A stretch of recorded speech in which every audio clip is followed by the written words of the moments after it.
Chosen one, have you felt it? That silent nudge in your chest that makes your heart race for no logical reason. That ache that shows up between victories. That whisper that won't let you rest, even when your life looks successful on the outside. It's not anxiety, it's not overthinking. It's heaven trying to get your attention. You've always felt slightly out of place, haven't you? Even when you were in rooms that others prayed to be in. While others chased clout and comfort, your spirit was scanning the horizon for something eternal. You can't explain it with words, but your soul knows something is shifting. Something is stirring. It's not ambition. It's assignment. It's not fame you crave. It's fruit, evidence that your existence wasn't random, that your struggle wasn't wasted, that your presence carries weight. Why does small talk drain you but deep silence feels like home? Why does applause feel hollow but obedience makes you weep? Why does chasing a bigger paycheck feel empty but providing for generations sets your soul on fire? Because you were never designed to blend in.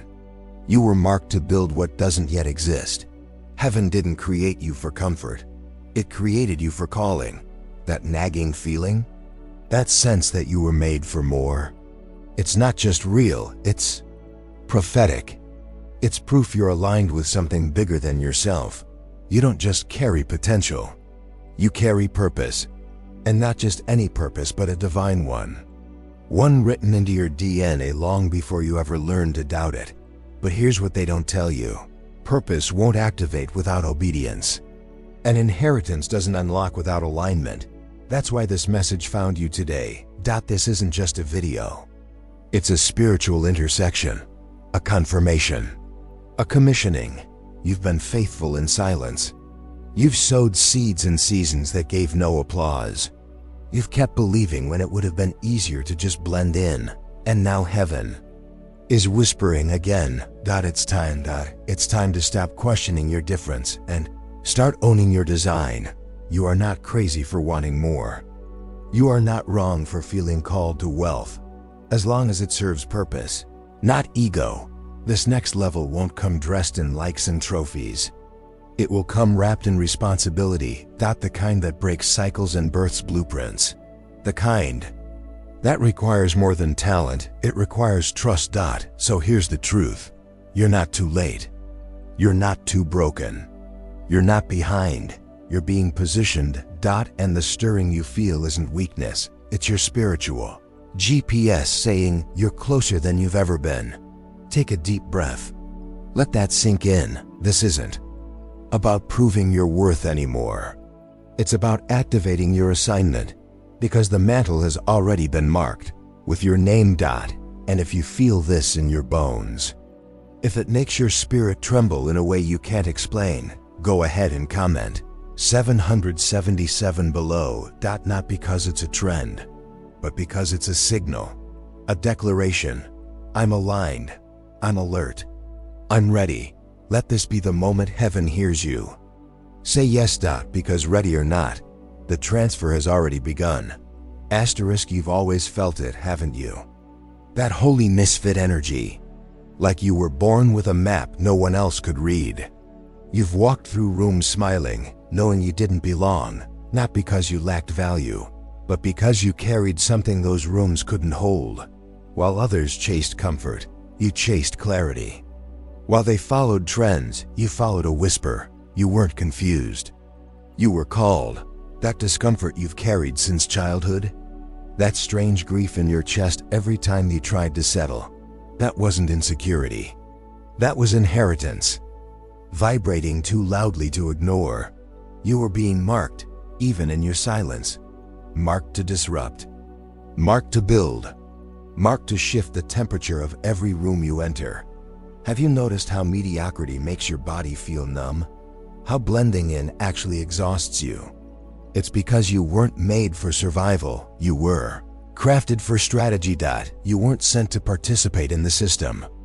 You were sent to reimagine it. That's what mantle does. It marks you before man can validate you. It stretches you before applause arrives. It prepares you in caves long before you see the throne. A mantle isn't something you earn. It's something you endured. It's not charisma. It's consecration. It's what made you cry during worship while others clapped. It's what kept you up writing plans no one would read. It's what gave you eyes to see futures others still call fantasy. It's why silence didn't break you. It built you. Think of Jeremiah, who cried, "The word of the Lord is like fire shut up in my bones. I'm weary of holding it in." That's what this is. You're not weary because you're weak. You're weary because you're carrying sacred fire, and it was never meant to be contained. The tears you've cried, the dreams that wake you at 3 a.m., the moments when nothing feels enough. It's not depression. It's destiny pressing against your chest, because you weren't built to follow blueprints. You were born to write them. Let me tell you about Mateo. He grew up in a one-bedroom apartment with 6 siblings. By 8, he was selling soda cans on the street. Teachers labeled him below average. But God had another plan. Mateo didn't inherit wealth. He inherited grit. He didn't have a mentor. He had prayer. He read finance books out of donation bins, studied investing in the dark using borrowed WI-fee. Today, he runs a chain of organic food stores in underserved neighborhoods. His wealth didn't fall from the sky. It rose from the ashes. Because the mantle finds those who refuse to fold. And you've got that same fire. You haven't been overlooked. You've been hidden like a seed buried, not forgotten. And now the season of germination is ending. You're sprouting through the soil of silence, because the mantle you carry is rare. It's weighty. It's not just a calling, it's a covenant. That's why you've always felt misunderstood, why resistance shows up before opportunity, why warfare finds you faster than favor. Because the mantle speaks before your mouth does. You've entered places and watched people shift before you say a word. Not because you're intimidating, but because the light you carry unsettles shadows. That's mantle. It's what causes delays to turn into downloads. It's what makes closed doors divine redirection. It's what makes you no more powerful than others. Yes. And that's why your story's been different. You've been trained in silence, sharpened by sorrow, anointed through affliction. You've walked through the fire but didn't smell like smoke. You've held vision without visibility. You've remained pure while others compromised. That wasn't coincidence. That was mantle protecting your mind while God prepared your mission. You're not just called to be successful. You're called to be strategic. To carry wealth that doesn't feed ego but funds deliverance. You are the blueprint breaker, the first in your bloodline to carry both vision and provision. And the enemy's been terrified of that realization your entire life. So if you've ever felt alone, isolated, or underestimated, hear this clearly. It wasn't punishment. It was precision. Heaven doesn't build mantled ones on platforms. It builds them in hidden places. And now your hiddenness is over. Your blueprint is about to be revealed. But remember this, when the mantle moves, it attracts both miracles and opposition. Don't be surprised when the pressure increases. That's the price of activation. But you're ready. You've been prepared. You've been faithful in private, and now heaven is calling you public, not for applause, but for assignment. The mantle is heavy, but you were built to carry it. If this feels like confirmation, not just inspiration, comment 777 below. Let this moment mark the beginning of your public emergence. The blueprint you carry is sacred, and the world is finally ready to see it. You didn't just wake up one day and decide to be different. You were chosen. And because of that, your process had to be different. The anointing on your life was never ordinary, and that meant your training couldn't be either. While others celebrated their quick wins, you were being instructed in silence. While others skipped steps, you were being taught how to walk with weight. It never made sense at the time. Why did favor seem to find others faster? Why did every door for you require a key made from tears and tenacity? Why did your prayers take longer to manifest, even though your heart was pure? It's because you weren't just being prepared for, Elevation, you were being fortified for. Responsibility. The rooms you're about to enter can't be walked into with surface level. Stamina, you had to learn how to carry lack with dignity. You had to learn how to speak faith when your bank account screamed out. You had to learn how to tithe from emptiness, how to give when all you had left was grit, and how to bless others while bleeding in private. That wasn't weakness. That was wisdom in disguise. Let me tell you about Nia, seamstress in Alabama. She raised 3 children alone, working long hours for minimum wage. No audience, no applause. But she tithed every paycheck, prayed over every meal, and trained her children in excellence even when life gave them scraps. She didn't just raise kids. She raised kings. One of those kids now runs a multi-million-dollar logistics firm. When he was asked what his first business investment was, he said, "The sewing machine my mother left me in her will. That's not luck, that's legacy." Built in silence, birthed in obscurity. Just like Nehemiah, he wasn't a prophet, he wasn't royalty. He was a cupbearer, an assistant. Invisible to history until God stirred his spirit with holy ache. When Nehemiah heard that Jerusalem's walls were in ruins, he didn't run away. He wept, he fasted, he strategized, and then he rebuilt, because that's what mantle people do. They turn rubble into restoration. And you've walked through silent seasons that felt like punishment, but were actually preparation. You've tithed from credit cards. You've studied scriptures in parking lots. You've kept going when all you had left was mustard seed faith. The promotions that skipped you weren't rejection. They were redirection. God was training your hands for more than a title. He was cultivating your heart to carry weight without corruption.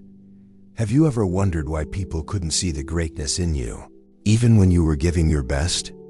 It's because your breakthrough wasn't supposed to be public until your character was ready to sustain it. And that's why obscurity is holy. It feels like loneliness, but it's actually the safest space for divine formation. It's in the shadows that God sharpens vision. It's in the hidden places that he forges resilience. It's in the overlooked seasons where faith stops being a theory and starts becoming your oxygen. You didn't grow just by reading books or listening to sermons. You grew because you had to, because pain became your teacher, and prayer became your only currency. That's why your hands now carry wisdom others pay to acquire. That's why your silence intimidates, because it was in that silence where you were molded. You weren't being delayed. You were being developed. And now, those roots you grew in secret, they're about to bloom in places people said you'd never even visit. You're not just about to receive wealth. You're about to steward it like someone who knows what lack tastes like, because you've learned to treat every dollar like a seed, not a trophy. You've learned to release without fear and receive without guilt. You've learned that overflow doesn't start with money, it starts with maturity. That's the lesson obscurity taught you. And now, the test is shifting. Let me tell you about Clara Era. She was a former foster child who shared shoes with her sister growing up. No stability, no safety net, but what she did have: a holy imagination. She used to draw houses on the backs of cereal boxes and say, "One day I'll build homes where kids like me feel seen." Today, she runs a foundation that builds transitional homes for youth aging out of the foster system, not because she was lucky, because she was faithful when no one was watching, when nothing made sense, when every reason said quit, but her spirit whispered stay. You've got that same fire. You've been misunderstood because your miracles were happening underground. People thought you were quiet, passive, unsure, but they didn't know you were strategizing while serving. They didn't see you sketching blueprints on broken hearts. They didn't notice that while they were building brands, you were building character. And now, your construction season is shifting to a cultivation season. What's been growing beneath the surface is about to bear fruit that feeds generations. This isn't hype. It's harvest. And not because you worked harder, but because you grew deeper, because you said no to shortcuts, because you honored the process, because you trusted God when the silence was louder than the promise. If you've ever whispered, "God, why is this taking so long?" Here's your answer. Because He had to make sure what He placed in your spirit wouldn't collapse under success. You've been walking through the wilderness, not as punishment, but as pruning. And now, chosen one. The soil is ready, the season has shifted, and your yes, your quiet, unseen, often painful yes has become the signal. The anointing in obscurity is now the authority in visibility. If this word has confirmed what you've known, deep inside, if it feels like someone just described your private prayers, comment 777 below. Not because it's trendy, but because it's time. Your public fruit is about to match your private faithfulness. This is the moment the enemy never wanted you to reach. The moment where your obedience is so anchored, your identity so clarified, and your heart so aligned, that heaven begins to transfer what was always yours, not because of luck, but because of legacy. Divine wealth isn't random. It's strategic. It moves when faith and faithfulness collide. It's released when maturity meets mantle. You're not just about to receive. You're about to be entrusted. And that's why the pressure increased before the breakthrough. That's why your finances were attacked surgically, not generally. That's why your career path twisted. Why you were skipped over by people who didn't carry half your depth. It wasn't rejection, it was redirection. Because what God is about to place in your hands can't be carried by ego. It has to be held by someone with both hands clean and heart surrendered. It wasn't about what you lacked. It was about what you were carrying. And what you carry? It's heavy. That's why your life has been different. That's why your friends changed. That's why you couldn't do normal, even when you tried. The weight you carry required isolation. It required insulation. Heaven had to preserve what hell tried to preempt. And now, it's transfer time, but not transfer in the world's terms. This isn't a viral moment. It's a quiet transaction in the spirit realm. The mantle is moving, and it's landing on people who've proven they don't worship what they're about to receive. God is looking for builders, not beggars, for distributors, not consumers, for kingdom economists, not showmen. He's searching the earth for those who would turn deposits into deliverance, for those who would use money not as validation, but as a vehicle.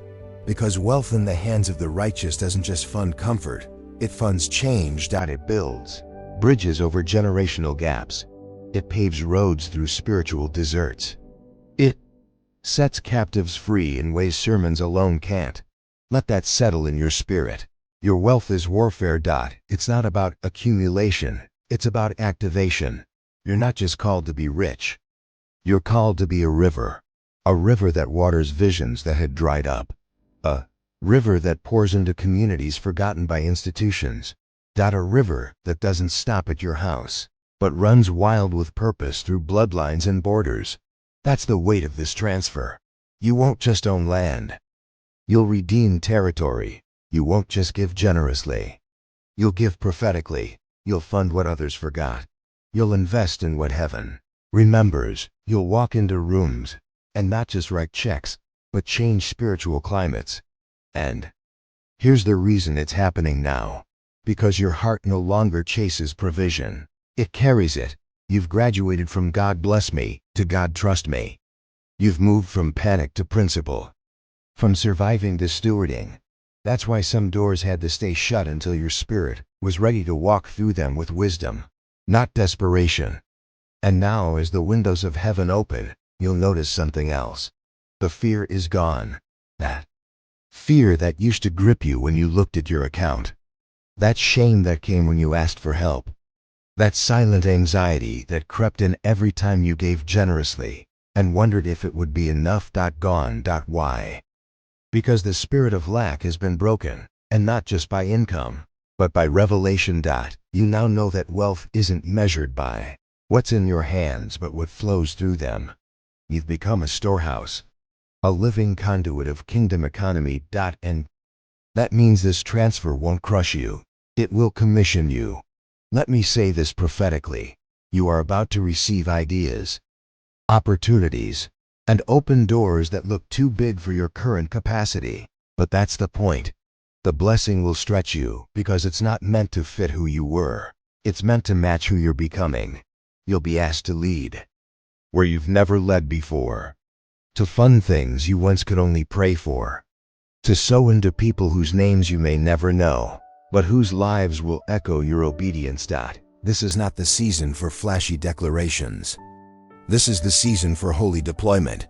You'll walk into boardrooms not with ambition, but with assignment. You'll wire funds not for optics, but for impact. You'll make investments not for gain, but for glory. This is what heaven's economy looks like, not scarcity, not guilt, but purpose-propelled provision.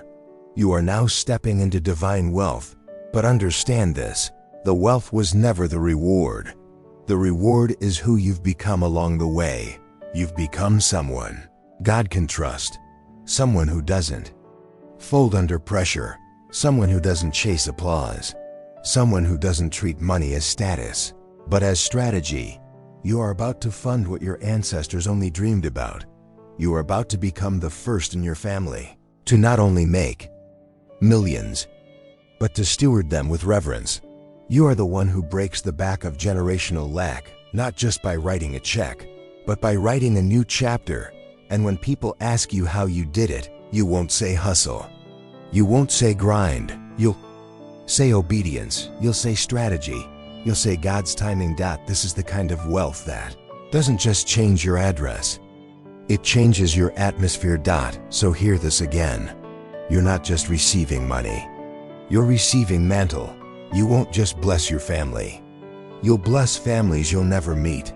Because when the kingdom funds its children, it does so with mission in mind. You're not called to hoard. You're called to heal. And that healing starts now.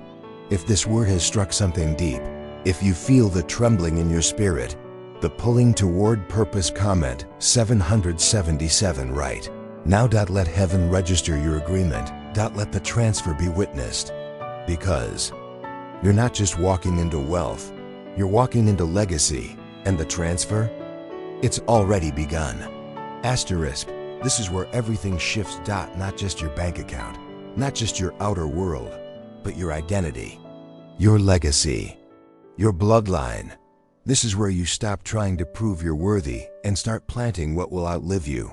Because you've always known, haven't you? Deep down, even in your lowest moments, that you weren't just born to survive. Something inside you has always whispered, there's more, and not more in the worldly sense.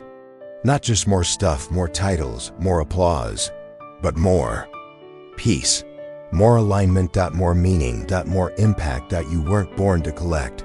You were born to cultivate. You weren't called to consume. You were commissioned to create. This is the moment where your story pivots from income to inheritance, from provision to purpose. From money in your hands to legacy in your name. Because the goal has never been to just get out of debt. It's to dismantle every generational mindset that said poverty was your portion. It's to break the cycles of silence, struggle, and shame that were passed down like heirlooms. And in their place, you're planting something new. Something divine. You're not just building a lifestyle. You're building a lineage. And that lineage won't be marked by what you bought, but by what you broke through. Let that settle in your spirit. You are someone's answered prayer. You are the bridge your ancestors dreamed of but never saw. Are the hinge upon which your family's story turns. You are the one who said, the cycle ends with me. And heaven has heard you. You won't just leave behind assets. You'll leave behind answers. Answers to the questions your parents couldn't ask. Answers to the prayers your grandparents whispered with trembling hands. Answers to the cries of future generations who will never know the pain you've carried, but will live in the freedom you paid for with faith. This isn't just a financial shift, it's a spiritual inheritance. Because wealth in your hands isn't noise, it's Nurture. It's healing for every place that once echoed, not enough. It's restoration for every moment that told you you were too late, too much or too little. You're not just becoming wealthy, you're becoming a well, a source, a stream, a sanctuary, a place where others will come and draw hope, not just from your story, but from your strategy, because your journey didn't just birth wisdom, it birthed systems. Systems that will allow others to rise without starting from zero. Systems that will say to the next generation, you don't have to figure it out alone. I've left a path. This is what it means to carry mantle and mission. To shift atmospheres with your presence and rewrite spiritual DNA with your obedience. Let me ask you something. What if your legacy isn't what people remember about you, but what they rebuild? Because of you. What if your ceiling becomes their floor? What if your yes becomes their freedom? This is what God had in mind all along, not riches for ego, but resources for impact. Not gold for flaunting, but grace for building. You won't just retire early. You'll restore early. You'll fund dreams before they become popular. You'll see the overlooked, the underestimated, the almost forgotten, and you'll become there. Breakthrough. Not because you're the hero, but because you remember what it felt like to be hidden. That's legacy. And it begins with small, sacred steps. With choosing stewardship over status, with choosing wisdom over performance. With choosing to build when others said rest, and choosing to rest when others screamed hustle. Your legacy isn't loud, but it's long-lasting, and it's being written every time you tithe. From your last. Every time you choose prayer over panic. Every time you say no to what looks good, so you can say yes to what is God. You're writing history in silence. You're planting roots others will call revival. And one day, long after you're gone, people will eat the fruit of what you planted. They'll walk in rooms you designed. They'll quote the principles you lived by. They'll say your name with reverence, not because you were perfect, but because you were faithful. That's what this wealth is about. That's what this mantle is for. You won't just teach your children how to save. You'll teach them how to steward. You won't just pass down money, you'll pass down mission. They won't just inherit property. They'll inherit principles. They'll know how to pray, how to plant, how to multiply, how to listen, how to discern, because you paid the price in private to walk in purpose in public. You are setting the atmosphere of an entire generation. So don't shrink. Don't apologize for your overflow. Don't water down your wealth just to make others comfortable. Because this blessing isn't about status, it's about strategy. And the world doesn't need another flashy millionaire. It needs mantled ones. People who walk in wisdom, who carry compassion, who give without expecting, who build without breaking others down. That's you. You are the blueprint. You are the vessel. You are the well. Comment 777 below if your spirit bears witness, not because it's trendy, but because it's true. And if this message has spoken to you, if it's awakened something dormant, reminded you of who you are and what you carry like this video, share it with someone who's on the edge of destiny, and subscribe to this channel, because this isn't just content, it's covenant, and your legacy, it's just beginning.